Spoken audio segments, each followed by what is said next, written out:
ಇದರ ಕುರಿತಾಗಿ ನಾನು ಮತ್ತೊಮ್ಮೆ ಅವ್ರು ಕೋರ್ಕೊಳ್ತಾ ಇದ್ದೀನಿ. ಈಗ ನೀವೇನು ಮಾಡ್ತಾ ಇದ್ದೀರಾ ಅದು ಸಾಕಾಗ್ತಾ ಇಲ್ಲ. ಯಾಕಂದರೆ ತಮಿಳುನಾಡಲ್ಲಿ DMK ಸಂಘಟನೆ ಮಾಡ್ತಿರೋದು ನೀವು ಒಂದು ಸಲ ನೀವು ಅಲ್ಲಿ ಹೋಗಿ ಅದರ ಒಂದು ಪರಿಶೀಲನೆ ಮಾಡಿದ್ರೆ ಗೊತ್ತಾಗುತ್ತೆ. DMK ಪ್ರತಿ ಬೂತಲ್ಲೂ ನಮ್ಮ ಕಾರ್ಯಕರ್ತರನ್ನ BLAಗೆ ಕೂಡಿಸ್ಬಿಟ್ಟು ಕೆಲಸ ಮಾಡಿದ್ದಾರೆ.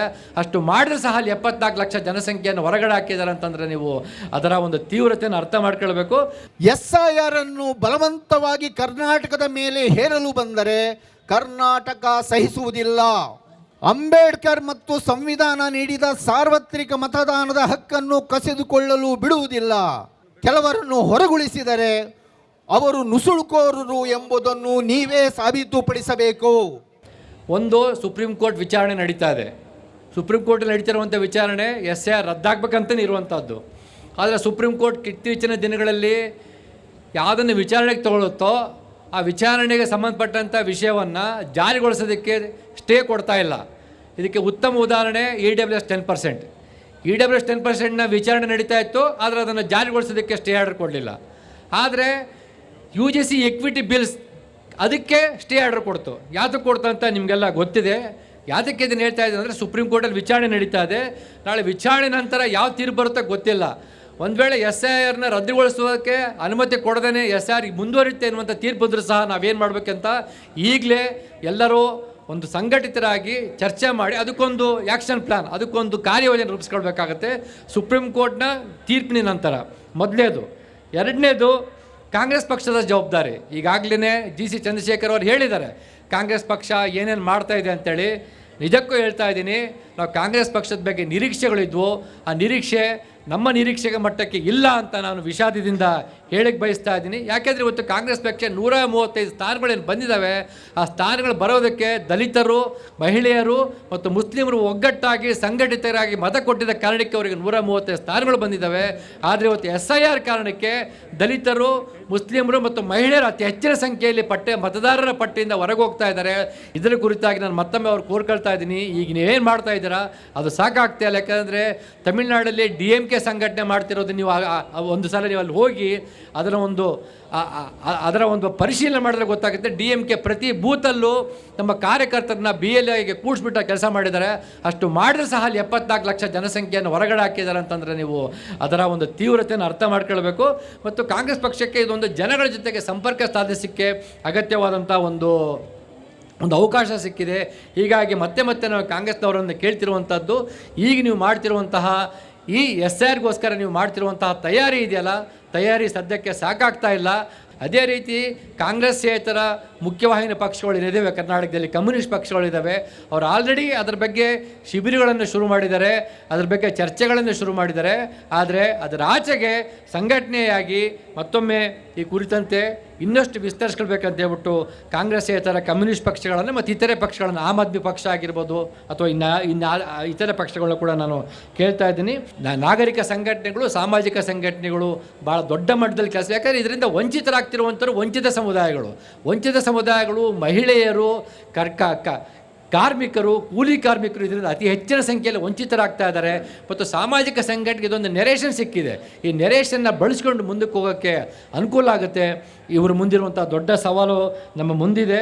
ಇನ್ನು ಮುಖ್ಯವಾಗಿ ಈಗ ಸದ್ಯಕ್ಕೆ SIR ಕುರಿತಂತೆ ಏನು ಸಂಘಟನೆಯಲ್ಲಿ ತೊಡಸ್ಕೊಂಡಿದ್ದಾರೆ, ನನ್ನ ಮತ ನನ್ನ ಹಕ್ಕು ಆಗಿರ್ಬೋದು, ಎದ್ದೇಳು ಕರ್ನಾಟಕ ಆಗಿರ್ಬೋದು, ಕಮ್ಯುನಿಸ್ಟ್ ಸಂಘಟನೆಗಳಾಗಿರ್ಬೋದು, ದಲಿತ ಸಂಘಟನೆ ಆಗಿರ್ಬೋದು, ರೈತ ಸಂಘಟನೆ ಆಗಿರ್ಬೋದು, ಇನ್ನು ಇವರೆಲ್ಲರೂ ಮಾಡಬೇಕಾಗಿರುವಂಥದ್ದು ಸಾಧ್ಯವಾದಷ್ಟು ಕಾರ್ಯಯೋಜನೆಗಳನ್ನು ರೂಪಿಸಬೇಕು, ನೀಲನಕ್ಷೆಯನ್ನು ರೂಪಿಸಬೇಕಾಗುತ್ತೆ. ಅವನು ಭಾಳ ಮುಖ್ಯವಾಗಿ ಇವತ್ತು ಚುನಾವಣಾ ಆಯೋಗ ತಲುಪಿರುವಂಥ ಒಂದು ಸ್ಥಿತಿ ಇದೆ. ಇದ್ರ ಬಗ್ಗೆ ನಾವು ಭಾಳ ದೊಡ್ಡ ಮಟ್ಟದಲ್ಲಿ ಚರ್ಚೆ ಮಾಡಬೇಕಾಗತ್ತೆ. ಯಾಕಂದರೆ ಚುನಾವಣಾ ಆಯೋಗದ ಕಾರಣವೇ ಇವತ್ತು SIR ಎನ್ನುವಂತಹ ಒಂದು ಸಂವಿಧಾನ ವಿರೋಧಿ ಕೃತ್ಯ ನಡೀತಾ ಇದೆ. ಈ ಚುನಾವಣಾ ಆಯೋಗಕ್ಕೆ ಏನು ಒಂದು ಕೊಟ್ಟಿದೆಯಲ್ಲ, ಒಂದು ಬ್ರೂಟಲ್ ಪವರ್ ಏನು ಕೊಟ್ಟಿದ್ದಾರೆ, ಇದನ್ನು ಸುಧಾರಣೆ ಮಾಡೋದು ಹೇಗೆ? ಇವತ್ತಿರುವಂತಹ ಒಂದು ಕೈಗೊಂಬೆ ಆಗಿರುವಂಥ ಚುನಾವಣಾ ಆಯೋಗವನ್ನು ನಾವು ಹೇಗೆ ಇದು ಭಾಳ ಕಷ್ಟದ ಕೆಲಸ, ನಮ್ಮ ಕೈಲಿಲ್ಲ, ನಮ್ಗೆ ಗೊತ್ತಿದೆ. ಆದರೆ ಚುನಾವಣಾ ಆಯೋಗವನ್ನು ಬದಲಾಯಿಸ್ಬಿಟ್ಟು ಅದಕ್ಕೆ ಒಂದು ಸ್ವಾಯತ್ತತೆ ತಲ್ಕೊಡೋದು ಹೇಗೆ ಅನ್ನೋದ್ರ ಕುರಿತು ಕೂಡ ನಾಗರಿಕ ಸಮಾಜ ಚಿಂತನೆ ಮಾಡಬೇಕಂತ ಹೇಳ್ತಾರೆ. ನನ್ನ ಮಾತನ್ನು ಮುಗಿಸ್ತೀನಿ. SIR ಅನ್ನು ಬಲವಂತವಾಗಿ ಕರ್ನಾಟಕದ ಮೇಲೆ ಹೇರಲು ಬಂದರೆ ಕರ್ನಾಟಕ ಸಹಿಸುವುದಿಲ್ಲ. ಅಂಬೇಡ್ಕರ್ ಮತ್ತು ಸಂವಿಧಾನ ನೀಡಿದ ಸಾರ್ವತ್ರಿಕ ಮತದಾನದ ಹಕ್ಕನ್ನು ಕಸಿದುಕೊಳ್ಳಲು ಬಿಡುವುದಿಲ್ಲ. ಕರ್ನಾಟಕದಲ್ಲಿ ಒಬ್ಬ ಅರ್ಹ ಮತದಾರರನ್ನು ಮತಪಟ್ಟಿಯಿಂದ ತೆಗೆಯಲು ನಿಮಗೆ ಅವಕಾಶ ನೀಡುವುದಿಲ್ಲ. ರಾಜ್ಯದಲ್ಲಿ ಎಷ್ಟು ಜನ ವಯಸ್ಕ ಮತದಾರರಿದ್ದಾರೋ ಅಷ್ಟೂ ಜನರು ಮತದಾರರ ಪಟ್ಟಿಯಲ್ಲಿ ಇರಬೇಕು. ಅಥವಾ ಇಲ್ಲದೆ ಕೆಲವರನ್ನು ಹೊರಗುಳಿಸಿದರೆ ಅವರು ನುಸುಳುಕೋರರು ಎಂಬುದನ್ನು ನೀವೇ ಸಾಬೀತುಪಡಿಸಬೇಕು. ನೀವು ಸಾಬೀತು ಮಾಡಬೇಕು ಅಥವಾ ಅವ್ರನ್ನ ವೋಟರ್ ಲಿಸ್ಟಲ್ಲಿ ಇಡಬೇಕು. ಎರಡೇ ದಾರಿ ಅಂತ ನಾವು ಕೇಳ್ತಾ ಇದ್ದೀವಿ. ಒಂದು ವೇಳೆ ಬಲವಂತವಾಗಿ ನಮ್ಮ ಮೇಲೆ SIR ಹೇರೋ ಪ್ರಯತ್ನ ಮಾಡಿದರೆ, ಕೋರ್ಟ್ ಆದೇಶ ಇದೆ ಏನು ಮಾಡೋಕ್ಕಾಗಲ್ಲ ಅಂತ ತರೋಲಿಕ್ಕೆ ಮಾಡಿದರೆ, ಆವಾಗ ರಾಜ್ಯ ಸರ್ಕಾರ ಈ 6 ಕ್ರಮಗಳಿಗೆ ಮುಂದಾಗಬೇಕು ಅಂತ ನಾವು ರಾಜ್ಯ ಸರ್ಕಾರನ ಕೇಳ್ತಾ ಇದ್ದೀವಿ. ಒಂದು, ವಿಧಾನಸಭಾ ಹಾಗೂ ರಾಜ್ಯಸಭಾ ಚುನಾವಣೆಗಳು ಇರುವುದರಿಂದ, ವಿಧಾನಸಭಾ ಹಾಗೂ ಲೋಕಸಭಾ ಚುನಾವಣೆಗಳು ದೂರವಿರುವುದರಿಂದ ಕರ್ನಾಟಕದಲ್ಲಿ ಗಡಿಬಿಡಿಯ SIR ನಡೆಸಬಾರದು. 3 ತಿಂಗಳ ಅವಧಿಯ ಬದಲು ಪ್ರಕ್ರಿಯೆ ಅವಧಿಯನ್ನು 6 ತಿಂಗಳಿಗೆ ವಿಸ್ತರಿಸಬೇಕು. ಅಪೀಲ್ ಹೋಗುವ ಸಮಯವನ್ನು 6 ತಿಂಗಳಿಗೆ ವಿಸ್ತರಿಸಬೇಕು ಎಂದು ನ್ಯಾಯಾಂಗಕ್ಕೆ ಅಪೀಲ್ ಸಲ್ಲಿಸಬೇಕು. ನಿಧಾನಕ್ಕೆ ಮಾಡಿ, 1 ವರ್ಷ ಟೈಮ್ ತಗೊಳ್ಳಿ, 6 ತಿಂಗಳು ಪ್ರೋಸೆಸ್ ಮಾಡಿ, ಆಮೇಲೆ 6 ತಿಂಗಳಿಗೆ ಅಪೀಲ್ಗೆ ಅವಕಾಶ ಕೊಡಿ ಅಂತ ಕೇಳಬೇಕು. ನಂಬರ್ 1.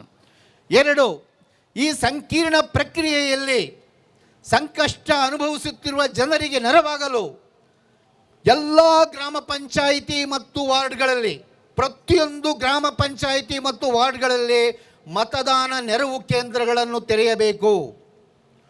3ನೇದಾಗಿ, ಜನರ ಬಳಿ ಸೂಕ್ತ ದಾಖಲೆಗಳು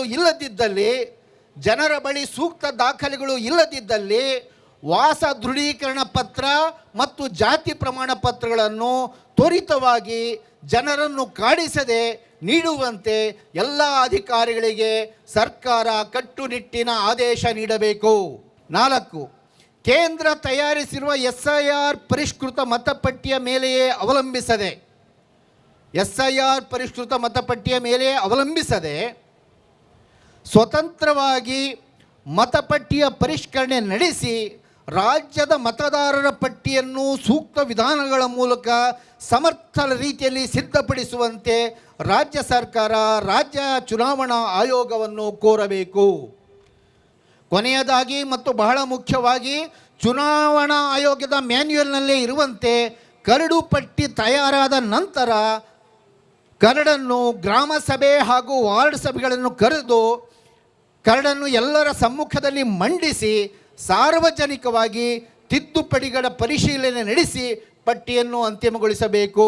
ಮೊದಲು ಒಂದು ಡ್ರಾಫ್ಟ್ ಲಿಸ್ಟ್ ಅಂತ ಬರುತ್ತೆ, ಆಮೇಲೆ ಫೈನಲ್ ಲಿಸ್ಟ್ ಬರುತ್ತೆ. ಡ್ರಾಫ್ಟ್ ಲಿಸ್ಟ್ ಬಂದ ಮೇಲೆ ರಾಜ್ಯದ ಎಲ್ಲ ಗ್ರಾಮ ಸಭೆಗಳನ್ನು, ವಾರ್ಡ್ ಸಭೆಗಳನ್ನು ಕರಿಬೇಕು. ಆ ಗ್ರಾಮ ಸಭೆಗಳು ಮತ್ತು ವಾರ್ಡ್ಗೆ ಸಂಬಂಧ ವೋಟರ್ ಲಿಸ್ಟ್ಗಳನ್ನು ಜನರ ಮುಂದೆ ಬಹಿರಂಗವಾಗಿ ಇಟ್ಟು ಜನರ ಸಮಕ್ಷದಲ್ಲಿ ಅದಕ್ಕಿರುವಂಥ ಕೂಡು ಕಳಿ ಅದರ ಪರಿಷ್ಕರಣೆ ನಡಿಬೇಕು. ಕೊನೆಯದಾಗಿ, SIR ಷಡ್ಯಂತ್ರವನ್ನು ವಿಫಲಗೊಳಿಸಲು ಈ ಸಮಾವೇಶದಲ್ಲಿ ಸಮಾಗಮಗೊಂಡಿರುವ ನಾವೆಲ್ಲರೂ ಹೆಗಲಿಗೆ ಹೆಗಲು ಕೊಟ್ಟು ಹೋರಾಡುತ್ತೇವೆ. ನಮ್ಮ ಯಾವ ಆಗ್ರಹಗಳಿಗೂ ಕಿವಿಗೊಡದೆ ಬಲವಂತವಾಗಿ ಅಕ್ರಮವಾಗಿ ನಮ್ಮ ರಾಜ್ಯದ ಜನರ ಸಂವಿಧಾನಿಕ ಹಕ್ಕನ್ನು ಕಸಿದುಕೊಂಡಿತ್ತೇ ಆದಲ್ಲಿ ಬೀದಿಗಳನ್ನು ನಮ್ಮದಾಗಿಸಿಕೊಳ್ಳುವ ನಮ್ಮ ಹಕ್ಕನ್ನು ನಾವು ಚಲಾಯಿಸುತ್ತೇವೆ ಎಂಬ ಎಚ್ಚರಿಕೆಯನ್ನು ಕೇಂದ್ರ ಸರ್ಕಾರಕ್ಕೆ ಈ ಸಮಾವೇಶದ ಮೂಲಕ ರವಾನಿಸುತ್ತಿದ್ದೇವೆ. ನಮ್ಮ ಕಾರ್ಯಕ್ರಮಗಳನ್ನು ನೀವು ನೋಡ್ತಾ ಇದ್ರೆ ನಮ್ಮ ಚಾನೆಲ್ ಅನ್ನ ಸಬ್ಸ್ಕ್ರೈಬ್ ಮಾಡಿ, ಪಕ್ಕದ ಬೆಲ್ ಐಕಾನ್ ಒತ್ತಿ ನಮ್ಮನ್ನ ಬೆಂಬಲಿಸಿ. ಹಾಗೆ ನಮ್ಮ ಕಾರ್ಯಕ್ರಮಗಳನ್ನ ಲೈಕ್ ಮಾಡಿ, ಕಮೆಂಟ್ ಮಾಡಿ, ಅದನ್ನ ಬೇರೆಯವರಿಗೂ ವಾಟ್ಸ್ಆಪ್ ಮೂಲಕ ಶೇರ್ ಮಾಡಿ. ನೀವು ಹೀಗೆ ಮಾಡಿದಾಗ ನಮ್ಮ ಚಾನೆಲ್ ಮತ್ತಷ್ಟು ಜನರಿಗೆ ತಲುಪಲು ನೀವು ನಮ್ಮೊಂದಿಗೆ ಸಹಕರಿಸಿದ ಹಾಗಾಗುತ್ತೆ. ಇದು ನೀವು ಯಾವುದೇ ಖರ್ಚಿಲ್ಲದೆ ಕೆಲವೇ ಸೆಕೆಂಡುಗಳಲ್ಲಿ ನೀಡಬಹುದಾದ ಸಹಕಾರ. ಧನ್ಯವಾದಗಳು.